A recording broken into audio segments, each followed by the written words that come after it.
दीपक, एक बेहद इंटरेस्टिंग और इग्नोर्ड स्टॉक है जो अब लिस्ट में आया है, वो है आईआरबी इंफ्रा। क्योंकि जिस तरह से इकोनॉमी की ग्रोथ है, इंफ्रास्ट्रक्चर सेक्टर अब यहाँ से और स्ट्रॉन्ग ग्रोथ दिखाने वाला है। लेकिन अब तक आईआरबी इंफ्रा का प्रदर्शन बहुत कमजोर रहा है, लेकिन अब जो बदलाव आते दिख रहे हैं वो बहुत बेहतर होते दिख रहे हैं।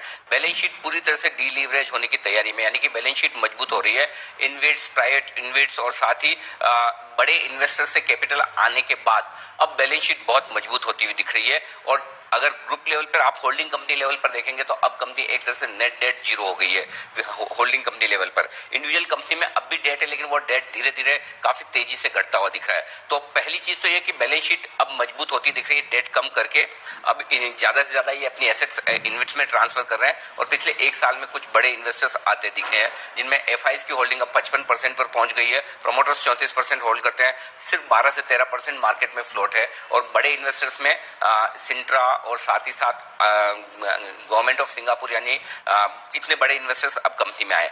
आउटलुक बेहतर है, जिस तरह से फोकस सरकार का ग्रोथ पर है इंफ्रास्ट्रक्चर स्पेस में। बहुत सारे आगे बड़े प्रोजेक्ट्स, बीओटी प्रोजेक्ट्स, साथ ही जो गति शक्ति योजना, इनमें जो सारे प्रोजेक्ट्स हैं, बड़े प्रोजेक्ट से बिड अप कर पाएगी। इसमें दो बड़े फायदे, एक फाइनेंशियल लीवरेज इन्हें गवर्नमेंट ऑफ सिंगापुर की तरफ से मिलेगी, और जो ऑपरेशनल स्ट्रेंथ चाहिए वो सिंट्रा जैसी दिग्गज अंतर्राष्ट्रीय इंफ्रा कंपनी की तरफ से आती हुई दिखेगी। वैल्यू आकर्षक है क्योंकि कॉस्ट सेविंग जो होगी, जो इंटरेस्ट इनकी अभी बड़ी लागत आती थी वो जो बचेगी, और जो बैलेंस शीट हल्की होगी उसका फायदा कंपनी को मिलेगा।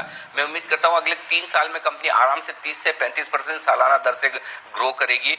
ईपीएस के लिहाज से 15 से ज्यादा % के आसपास की सीएजीआर रेवेन्यू में आपको देखने को मिलेगी। उस लिहाज से मुझे लगता है कि ये वैल्यूएशन अट्रैक्टिव है और बिजनेस आउटलुक बेहतर है। और बड़े इन्वेस्टर्स के आने के बाद बैलेंस शीट की मजबूती, स्टॉक के लिए जो दो टारगेट लेकर चल सकते हैं, 350 और 500 रुपए का, ये दो टारगेट साल भर के लिहाज से, 2 साल से 1.5 साल के लिहाज से लेकर आप आईआरबी इंफ्रा के लिए लेकर चल सकते हैं जी। ओके, तो आईआरबी इंफ्रा, इसको रखना है आपको अपने रेडार पर, और बढ़िया गेन्स यहाँ से आपको दिखा सकते हैं। रिसेंटली मैनेजमेंट से भी हमने, इनफैक्ट फ्राइडे को मैनेजमेंट से बात भी करी थी, और उनका भी आउटलुक काफी पॉजिटिव था, और डीलेवरेजिंग भी चल रही है कंपनी पर। आइए कुछ